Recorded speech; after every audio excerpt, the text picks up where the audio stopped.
मेरे प्यारे बच्चों, जय हिंद सभी को। रेलवे एनटीपीसी सीबीटी 2 का पेपर कंप्लीट हो चुका ग्रेजुएट वालों का, जो 2 शिफ्ट में होना था, 13 अक्टूबर की first shift and second shift में।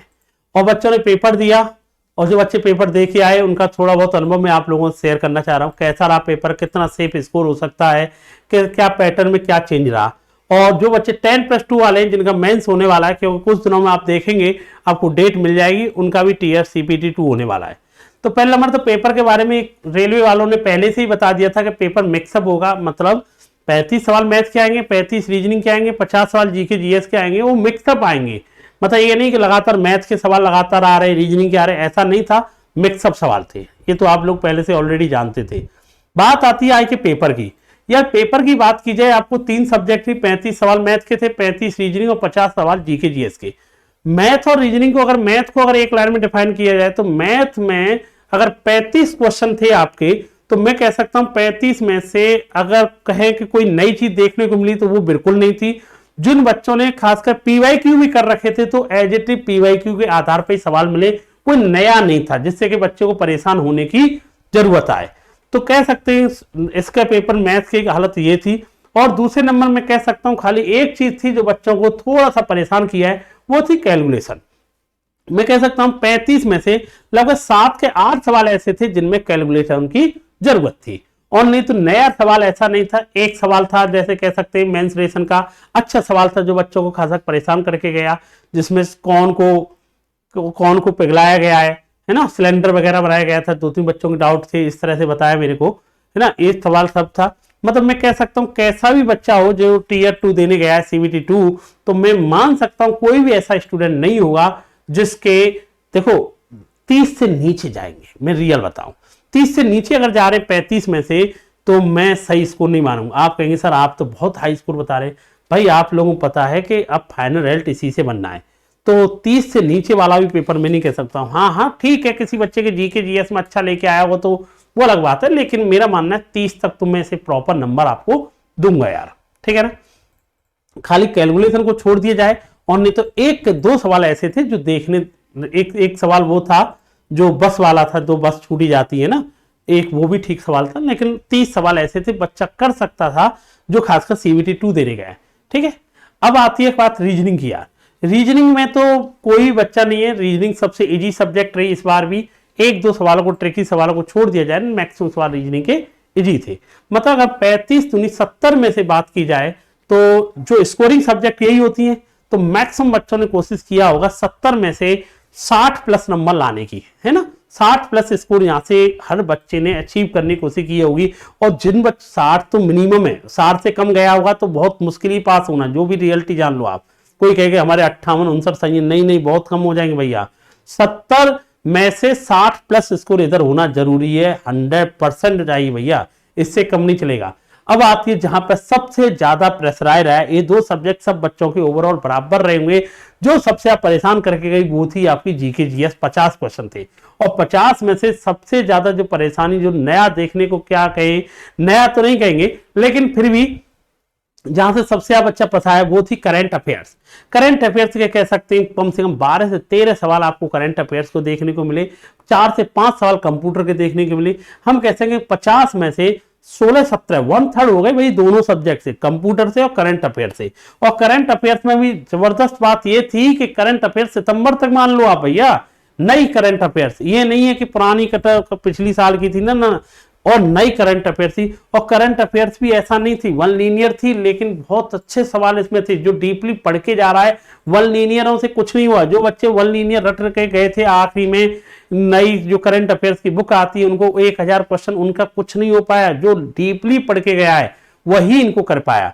तो कह सकते हैं 1/3। हाँ भाई, जो बच्चे साइंस को लेकर के परेशान थे कि साइंस इतनी ज्यादा आएगी, रेलवे का सवाल, नहीं भाई उतना ओवरऑल रहा, कोई खास नहीं रहा है साइंस को लेकर के। मैं आपको इसके बारे में बता देता हूं। मैथ को मैंने बताया आप लोगों को, मैथ के बारे में इजी टू मॉडरेट कह सकते हैं, 7-8 क्वेश्चन कैलकुलेटिव थे आपके, कह सकते हैं। रीजनिंग सबसे इजी रही है भाई आपकी, 2-3 क्वेश्चन छोड़ दिया जाए। जीके का क्वेश्चन मैंने हार्ड तक भी बच्चों को रिव्यू मिला है, सर थोड़ा हार्ड ही कह देंगे, क्योंकि उसमें ऐसा नहीं था कि बच्चा बिल्कुल वन लीनियर पर गया है, ना वन लीनियर तो थे, बहुत अच्छे फैक्ट इन्होंने पूछे। 10 से 11 सवाल मैंने आपको बताया, अगस्त सितंबर तक करंट अफेयर्स के सवाल इन्होंने पूछे गए। साथ साथ मैंने कि स्टैटिक जीके के भी 5 से 6 सवाल थे, करंट अफेयर्स के भी, कंप्यूटर के भी 5 सवाल थे। मतलब पेपर हम कह सकते हैं मॉडरेट पेपर इनको देखने को मिला। फर्स्ट और सेकंड शिफ्ट का ये आपके लिए वो है। और मैंने कि पूरा स्कोरिंग कह सकते हैं इन दोनों सब्जेक्ट में, खासकर इसमें 70 में से हर एक बच्चे के मैथ और रीजनिंग में तो 60 प्लस होना जरूरी है। 60 से नीचे अगर जा रहा है तो भैया यहाँ पे बहुत मुश्किल है नंबर लाना, आप समझ रहे हो ना, इधर मुश्किल है नंबर लाना। तो भाई यहाँ तो बड़ी दिक्कत वाली बात थी। तो यहाँ तो 60 प्लस होने चाहिए, जितना इधर हो। मेरा अगर मानना है कोई बढ़िया स्टूडेंट होगा वो 65 तक टच करके गया होगा, 65 से नीचे नहीं जाएगा, ये क्लियर है।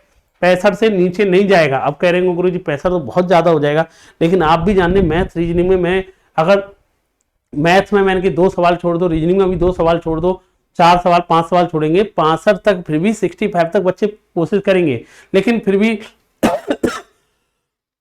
लास्ट देखा जाए 60 प्लस तो है ही।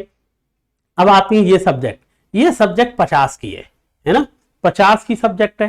फिर भी कैसा भी बच्चा हो, अगर इसमें देखो 25 नंबर भी लेके आ रहा है तो नो डाउट बहुत अच्छा स्कोर है। 25 क्वेश्चन, इसमें 25 क्वेश्चन बहुत अच्छा स्कोर है, क्योंकि नेगेटिव मार्किंग 1/3 है। बहुत सारे बच्चे कह रहे सर कितना अटेम्प्ट करना जरूरी है। यार अटेम्प्ट तो कोई बच्चा 120 में से 110 भी करके आया हो, उससे लेन देन नहीं, कितने सही करना जरूरी है।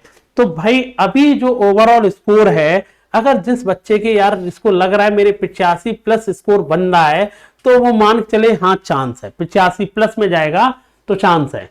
और 85 से कम चल रहा है ना अभी, तो ना थोड़ा सा कह सकते हैं कि बहुत मुश्किल है। लेकिन अब कोई कहे कि सर इसमें बहुत हमारे 70 में से 55-60 रह गए, यहाँ 15-20 आ गए, तो यार बहुत मुश्किल है, मैं रियलिटी बताएं। और आप लोगों ने इतना भी जान लिया है, खासकर इसमें अदर कैटेगरी में जनरल, ओबीसी, एससी, एसटी, इनमें ज्यादा अंतर नहीं आता, 2-2, 3-3 नंबरों का देखने को अंतर मिला है। तो ये इसका आज का स्कोर है। और जो बच्चे खासकर 10+2 देने जा रहे हैं ना, मैं उनके लिए स्पेशल सलाह देना चाह रहा हूँ भाई, आप करंट अफेयर्स पे इतना बढ़िया काम कीजिए, क्योंकि मैथ रीजनिंग में पीवाईक्यू भी आप सॉल्व करके जा रहे हैं, आपका पेपर मिल जाएगा, आपको परेशान नहीं होना है। लेकिन जीके जीएस में करंट अफेयर्स, कंप्यूटर हो गया, और आपका देखा जाए हिस्ट्री वगैरह बहुत अच्छे सवाल पूछे इन्होंने, हिस्ट्री से 4-5 सवाल देखने को मिले। खासकर देखो 1/3 तो अकेले 2 सब्जेक्ट कवर कर रहे हैं, कंप्यूटर और करंट अफेयर्स। और कम से कम 30-35 के अंदर सब पूरी सब्जेक्ट है, कम से कम 8 से 9 सब्जेक्ट आपकी, साइंस भी है, फिजिक्स, केमिस्ट्री, बायोलॉजी भी है ना, पॉलिटी भी है, हिस्ट्री भी है, हिस्ट्री में भी 3 है।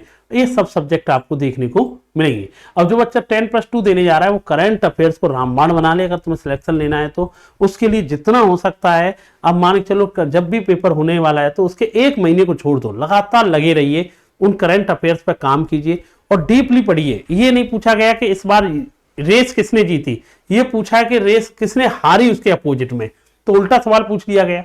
तो ये भी पूछ लेता किसने रिटायरमेंट लिया, ये नहीं जीता कि बैडमिंटन किसने जीता, पूछा किसने रिटायरमेंट किसने लिया। इस तरह के उल्टे सीधे सवाल इन्होंने, उल्टे सीधे तो नहीं कहेंगे, डीपली कहेंगे कि पूरी करंट अफेयर्स उन्हें अपडेट होनी चाहिए।